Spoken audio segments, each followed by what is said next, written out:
Comments అనేవి ఏదైనా bad comment వచ్చింది అంటే బ్రెయిన్లో ఉంటుంది కదా, సో అట్లా మిమ్మల్ని బాగా డిస్టర్బ్ చేసి ఏమన్నా డిస్టర్బ్ అనిపించిందా? ఒక కామెంట్ రీసెంట్గా ఫేస్ చేసా, మీ అమ్మగారు కనేసి ఇలా వదిలేశారు, నువ్వేలా ఉన్నావు అంటే మీ అమ్మగారు ఇంకెలా ఉంటారు అన్న.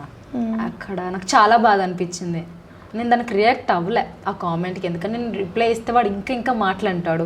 నాకు అది ఇష్టం లేదు. నేను లిటరలీ బాధపడుతున్నా.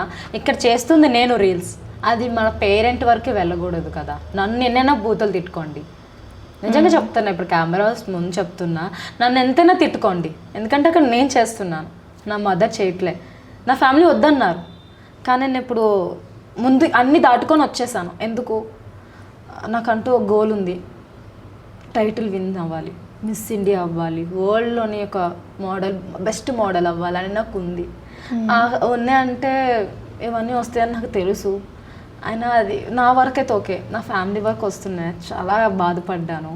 అండ్ అమ్మాయిలు కూడా నాకు చాలా తిట్టారు, నువ్వు నీలాంటి వల్లే ఇలాగా అమ్మాయిలు అంతా పాడైపోతున్నారు అని. నాకన్నా ఘోరంగా చేస్తున్నారు కదా. నేను వాళ్ళతో కంపేర్ చేసి చెప్పట్లే, వాళ్ళు ఏమనట్లేదు ఎవరు. చాలామంది సెలబ్రిటీస్ వేసుకుంటున్నారు డ్రెస్సెస్, నేను అవే వేసుకుంటున్నాను కదా.